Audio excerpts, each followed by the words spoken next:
नमस्कार दोस्तों, आज हम बात करेंगे मेल इनफर्टिलिटी के बारे में। और ये मेल इनफर्टिलिटी होती क्यों है, इसका क्या रीजन है, आज हम उसके बारे में बात करते हैं। सबसे प्राइम जो इसका रीजन है वो है स्मोकिंग। जितने भी हमारे नौजवान लड़के हैं, जो बच्चे हैं, जिनकी एज 18 साल से 30 साल तक है, वो आजकल बहुत ज़्यादा स्ट्रेस में रहते हैं और उसकी वजह से वो स्मोकिंग करना स्टार्ट कर देते हैं। और वो स्मोकिंग जो होती है वो बहुत ज़्यादा होती है, चेन स्मोकिंग होती है। 10 से 15 से 20, 30, 40, 50 सिगरेट्स वो दिन के पीते। दोस्तों, क्या होता है, ये जो आपका सिगरेट है, जब आप धुआं अंदर लेते हैं वो आपके लंग्स में जाता है। लंग्स के बाद आपका जो ये धुआं है वो ब्लड के साथ मिक्स होता है। अब जो ही ये मिक्स ब्लड के साथ होगा तो लंग्स ये ब्लड हार्ट में भेजता है और हार्ट उसको पंप करता है और ये सारा ब्लड जिसमें स्मोक होता है पूरे बॉडी में चला जाता है। और उसकी वजह से क्या होता है कि जो तारकोल है, जो इस स्मोक से तारकोल निकलता है, वो जो ऊपर वाली हमारी वेसल्स की जो लेयर है अंदर की, उस पे जम जाता है। उससे क्या होता है कि जो हमारी माइक्रो वेसल्स है, मीन्स बहुत छोटी छोटी वेसल्स होती हैं, मीन्स वेसल जो हमारे अंदर बॉडी में होती है, जो हमारे बाल है उससे भी छोटी वेसल्स होती हैं। आप लगाओ अंदाज़ा, अगर बाल से भी छोटी वेसल है तो उसका डायमीटर कितना होगा, वो बहुत छोटा होता है, पिन पॉइंट की जितना होता है। उसके थ्रू ब्लड जाता है और जो ही ये तारकोल उस ब्लड के थ्रू जाता है, ये उस वेसल्स में बैठ जाता है और उन वेसल्स को ब्लॉक कर देता है। उससे क्या होता है, उस प्रोसेस को कहते हैं स्टेनोसिस ऑफ वेन्स और आर्टरीज। मींस ब्लॉकेज कर देता है उन वेन्स और आर्टरीज को। और उसकी वजह से आप उस एरिया में जहां पर यहां ये आर्टरी जा रही हैं, उन आर्टरीज में सर्कुलेशन ऑफ ब्लड कम हो जाता है या बंद हो जाता है। दोस्तों, आपको पता ही है, जो पेनिस है वो हमारा एक ऑर्गन है और ये मसल है, इसमें बहुत सारे माइक्रो वेसल्स हैं।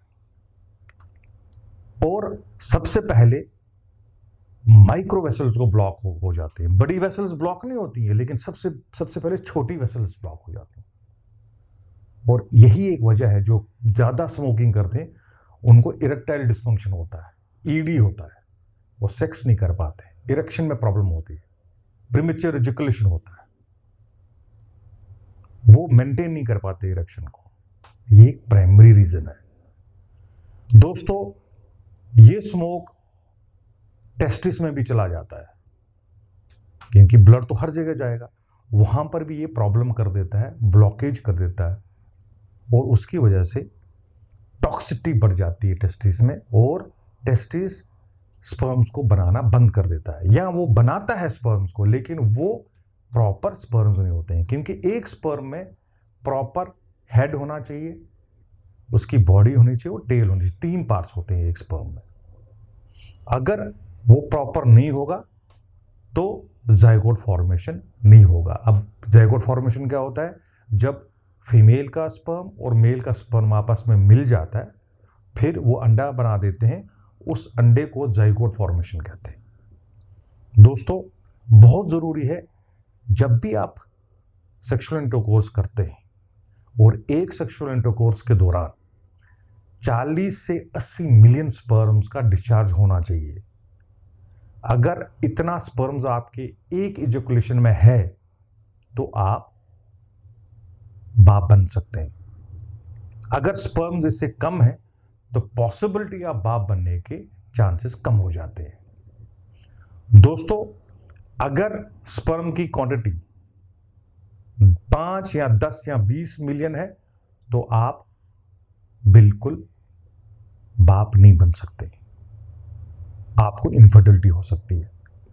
तो क्या करना चाहिए हमको?